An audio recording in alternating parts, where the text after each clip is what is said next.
The final cut is a masterpiece, but the first draft is a war zone. This is between the frames. In a world filled with shouting mobsters and explosive tempers, the Shelbys whisper. And it's absolutely terrifying. For decades, the cinematic gangster was a figure of loud, boisterous violence. Think Al Pacino as Scarface or Joe Pesci's Tommy DeVito, men who announced their power with every gunshot and every curse. Then came Peaky Blinders, a show that forged a completely new archetype of power, one built not on hot rage, but on cool, calculated control. It gave us a revolutionary dialogue blueprint where the quietest man in the room is often the most dangerous. This isn't just about good acting.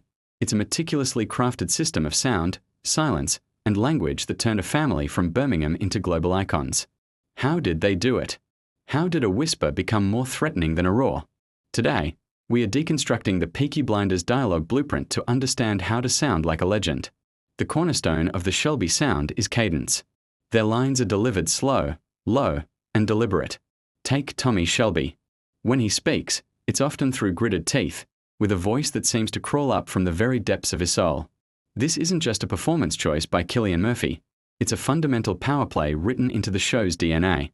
The slow delivery forces everyone else in the scene, and us, the audience, to lean in, to hang on every single word. It creates a gravitational pull around him. In a typical gangster film, a threat is spat out quickly, fueled by adrenaline. But when Tommy says, "I don't pay for suits. My suits are on the house or the house burns down," the measured pace makes it feel less like a threat and more like an established fact of nature. It's a promise, not an outburst. This deliberate cadence amplifies the weight of his words, making them land with the finality of a judge's gavel. Just as important as the words themselves is the space between them. In the world of Peaky Blinders, silence is a weapon. It's used to intimidate, to dominate, and to control the rhythm of a conversation. Think about it. When someone stops talking, it creates a vacuum. Most people rush to fill that void because silence can feel awkward or uncomfortable. The Shelbys, however, thrive in it. They use pauses not as moments of hesitation, but as moments of intense psychological pressure. Watch Tommy in a negotiation. He'll ask a question and then just wait, his gaze unwavering. The other person starts to squirm, to second-guess themselves, to reveal more than they intended. They're fighting against the silence, while Tommy is using it as his shield and his sword. Compare this to a scene from Goodfellas, where the dialogue is rapid-fire, overlapping, a chaotic dance of egos. In Peaky Blinders, the conversation is a duel, and the person who can withstand the silence the longest is the one who holds all the cards. It's a masterclass in nonverbal dominance. Now let's talk about the words themselves. The dialogue in Peaky Blinders is brilliantly anachronistic. It's a strange and compelling blend of authentic 1920s Birmingham slang and a distinctly modern, almost punk rock attitude and profanity. Characters will use period-appropriate phrases one moment and then drop a curse word with a modern, rebellious sting the next. This choice is crucial. It prevents the show from feeling like a stuffy, dusty period drama. Instead, it creates a timeless, stylized reality that feels both historically grounded and fiercely contemporary. It's a world that is at once foreign and familiar. This linguistic fusion gives the characters a legendary, larger-than-life quality. They aren't just men of their time. They are archetypes, mythic figures whose struggles and ambitions resonate with us today. The language they use is a bridge between their world and ours. And you can't talk about the sound of Peaky Blinders without talking about the music. The soundtrack, featuring artists like Nick Cave, Arctic Monkeys, and the White Stripes, is not just background noise. It's an active participant in the storytelling. It functions like a Greek chorus, commenting on the action, amplifying the subtext, and voicing the characters' inner turmoil. The raw, guttural energy of a song like Red Right Hand becomes Tommy Shelby's theme, an anthem that announces his ominous presence before he even says a word. Creator Stephen Knight has said he sees the show as a sort of British Western, and the music contributes to that epic, mythic feel.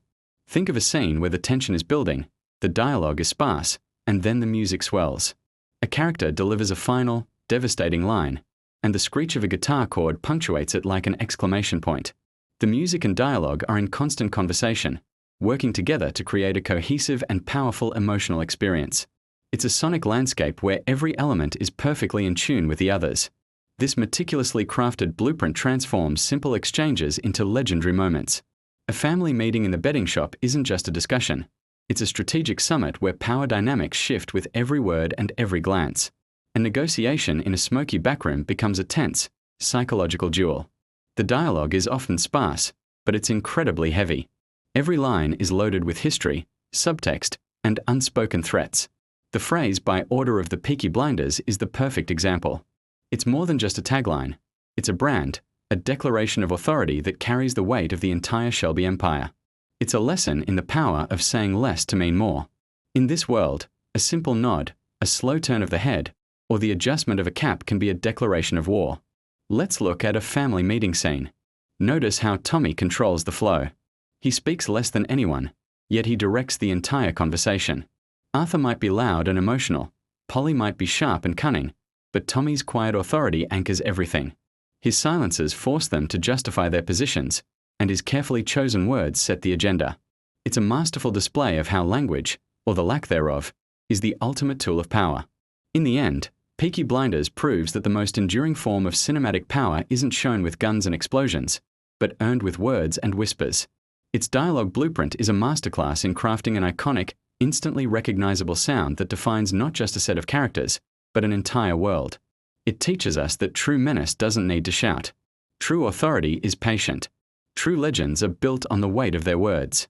It's a style that has been imitated countless times since, but never duplicated, a testament to its revolutionary impact.